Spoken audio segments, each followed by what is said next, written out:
চাদর, সোনা ও রূপার স্কুল। এক গ্রামে মুন্নি ও তন্নি নামের দুই গরিব মেয়ে ওর বাবা মায়ের সাথে বাস করত। ওরা ওদের বাবা মাকে ভীষণ ভালোবাসতো আর শ্রদ্ধা করত। ওদের বাবা মায়ের টাকা পয়সা না থাকলেও তারা তাদের দুই মেয়ের লালন পালনের কোনো কমতি রাখতেন না। সারাদিন অন্যের জমিতে কাজ করে, অন্যের বাড়িতে কাজ করেও যে টাকা পেত তা দিয়েই তারা সবাই মিলেমিশে থাকার চেষ্টা করত। এভাবেই দিন যাচ্ছিল ওদের। কিন্তু মুন্নি ও তন্নি যত বড় হচ্ছিল ওদের চাহিদা দিন দিন বাড়ছিল। আর ওদের সমবয়সী সবাই স্কুলে যাওয়া শুরু করলেও ওদের স্কুলে যাওয়ার মতো সামর্থ্য ছিল না। কারণ বাবা মা যে টাকা আয় করত তাতে দুবেলা ঠিক মতো খাওয়াও জুটত না। সেখানে দুই মেয়েকে স্কুলে পাঠানো তাদের জন্য খুবই কঠিন ব্যাপার ছিল।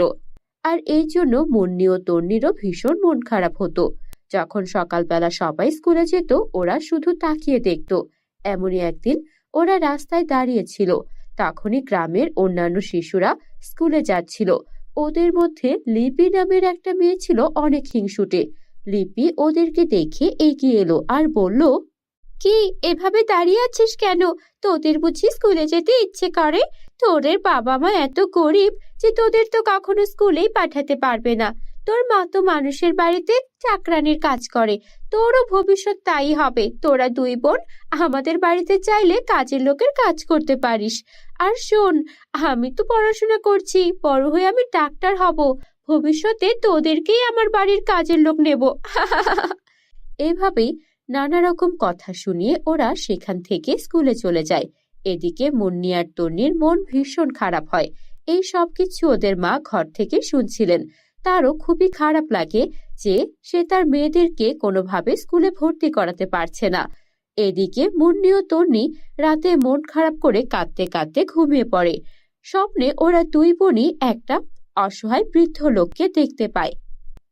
এ কি, এই লোকটা এখানে কি করছে? আপনি কি অসুস্থ? আমরা কি আপনাকে পানি খাওয়াবো? না, আমাকে পানি খাওয়াতে হবে না। আমি তোমাদের সঙ্গে স্বপ্নে দেখা করছি। তোমরা তো অনেক অসহায়, তোমাদের তো স্কুলে যাওয়ার কোনো ব্যবস্থা নেই। তাই আমি ঠিক করেছি তোমাদের দুই বোনকে জাদুর সোনা রূপার স্কুলে পড়াবো। আর বিনিময়ে তোমাদের একটাই কাজ হবে, গ্রামের অসহায় তোমাদের মতো যারা আছে তাদেরকে ভবিষ্যতে পড়াশোনার ব্যবস্থা করে দেওয়া, তাদের দায়িত্ব নেওয়া। কি তোমরা পারবে তো?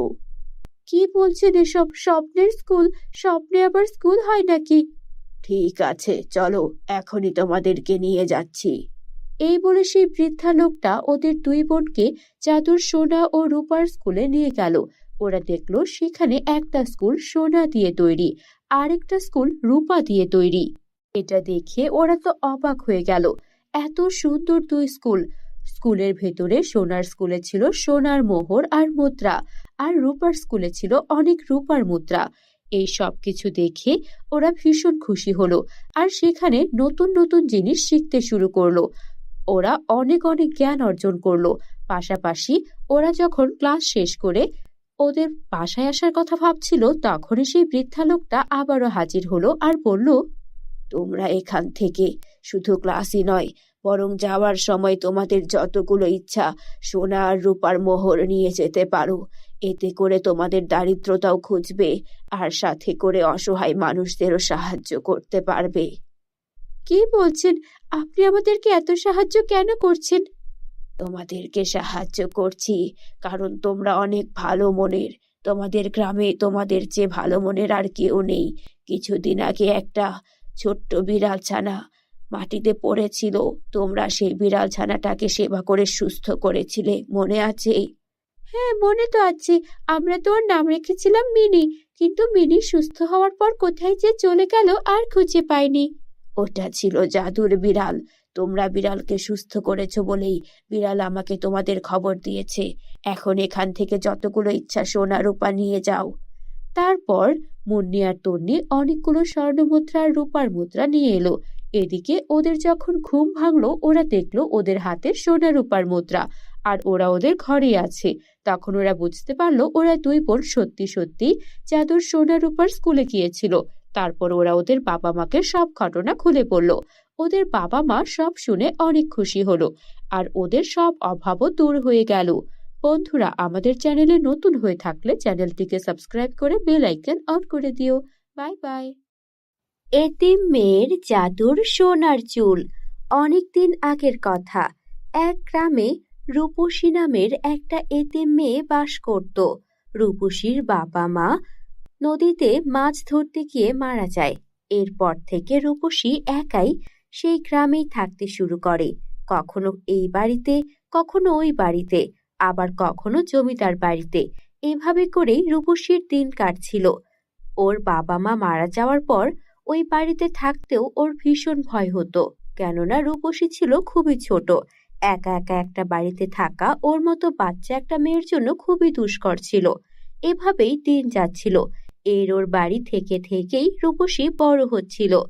কিন্তু রূপসী যখন বড় হয়ে গেল, ও দেখতে অনেক বেশি সুন্দর হতে লাগলো, আর ওকে দেখে সবাই ভীষণ পছন্দ করতে শুরু করলো। জমিদার বাড়িতে রিমি নামে জমিদারের একটা মেয়ে ছিল। রূপসীকে এত সুন্দর দেখার কারণে রিমি রূপসীকে দারুণ হিংসা করত। বাবা, তুমি রূপসীকে আমাদের বাড়ি থেকে তাড়াও না কেন? ও কেন আমাদের বাড়িতে থাকে?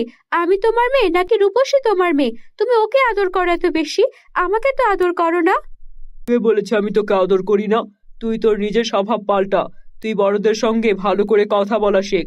তুই বড়দের সম্মান করিস না। আর রূপসীকে দেখ, বাবা মা মরা মেয়েটা, তারপরে সবাইকে কত সম্মান করে, কত শ্রদ্ধা করে। পরীক্ষার রেজাল্টও সবসময় ভালো হয়। আমার তো মনে হয় আমার মেয়ে তুই না হয়ে রূপসী হলেই ভালো হতো। বেয়াদব মেয়ে একটা, যা এখান থেকে। জমিদারের কথা শুনে জমিদার কন্যা রিমির মন আরো বেশি খারাপ হয়ে গেল। সবকিছু এই রূপসীটার জন্য হয়েছে। অনাথ একটা মেয়ে আমাদের বাড়িতে আশ্রিতা হয়ে আছে, আর আমার বাবা মায়ের ভালোবাসা সব ও নিয়ে নেয়। ওকে তো আমার মনে হচ্ছে আমি ওকে গলা টিপে মেরে ফেলি। সব হয়েছে ওর এই সৌন্দর্যের জন্য, ওর এই সুন্দর সুন্দর চুল আর ওর এই এত সুন্দর রূপের জন্য। আমি এমন কিছু করব, না থাকবে ওর রূপ, না থাকবে ওর ঘন কালো লম্বা চুল। এই ভেবে রিমি চলে যায় গ্রামের এক তান্ত্রিকের কাছে। বাবা, আপনি আমাকে সাহায্য করুন। বিনিময়ে আমি আপনাকে অনেক অনেক টাকা দেব। আপনি তো জানেন আমার বাবা জমিদার, টাকার কোনো অভাব আমার নেই। আমি শুধু চাই ওই রূপসীর মাথার সব চুল পড়ে যাবে, আরও দেখতে কালো কুৎসিত হয়ে যাবে, যেন কেউ ওকে দেখতে পছন্দ না করে। সবাই যেন ভাবে ও একটা অভিশপ্ত মেয়ে, তাই ওর সঙ্গে এমনটা হয়েছে। ডিং ক্রিং, তুই ঠিক জায়গায় এসেছিস। এই নিয়ে যা, এই জাদুর পানিটা ওর খাবারে মিশিয়ে দিবি। তারপরেই তান্ত্রিক বাবার খেলা দেখতে পাবি। হু হা হা হা হা। এই নিন বাবা, এখানে 50,000 টাকা আছে, আমি আরো টাকা দেব যদি কাজ হয়। তারপর রিমি বাসায় গিয়ে রূপসীর খাবারে সেই পানি মিশিয়ে দিল। রূপসী সেই খাবার খেয়ে রাতে ঘুমিয়ে পড়ল।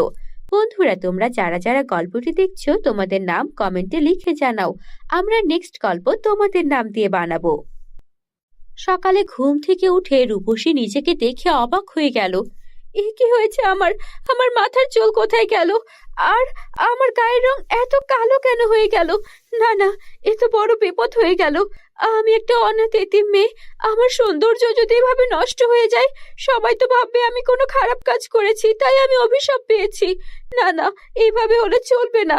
আমি কাউকে মুখ দেখানোর আগেই বাড়ি ছেড়ে চলে যাব।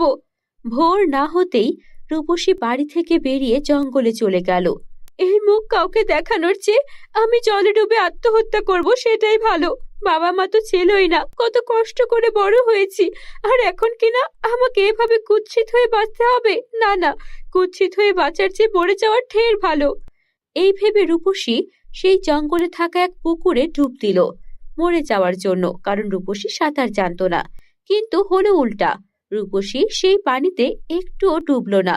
উল্টো সেই পানি থেকে বেরিয়ে এসে রূপসী দেখলো ওর গায়ের রং থপথপে সাদা হয়ে গেছে, আর মাথার চুল কালোর বদলে সোনার চুল হয়ে গেছে। এসব কি হচ্ছে? এই নদীর পানি, পুকুরের পানি, এমন তো ছিল না। আমি এই পুকুরটাতে নামলাম, আর পুকুরের পানিও কমে গেল, আর আমিও এত সুন্দর হয়ে গেলাম। এসব কিছু কি হচ্ছে? তখন পুকুর থেকে আওয়াজ এলো, রূপসী, তুমি কেন আত্মহত্যা করতে এসেছো? আমি জঙ্গলের পবিত্র পুকুর, তোমার মতো পবিত্র মেয়ে আমার পুকুরে পা রাখতেই আমি আমার পবিত্রতা আবারও ফিরে পেয়েছি। যা কিনা শত বছর আগে হারিয়ে ফেলেছিলাম। তোমার মন যেমন সুন্দর তুমি তেমন সুন্দর হয়েছ, আর এই সোনার চুল তারই তোমার প্রাপ্য। তুমি এখন বাড়ি ফিরে যাও। রূপসী আরো সুন্দর আর সোনার চুল নিয়ে বাড়ি ফিরে এলো। এটা দেখে ভয় পেয়ে গেল রিমি, আর এরপর ও আর কখনো ওর সঙ্গে খারাপ আচরণ করেনি।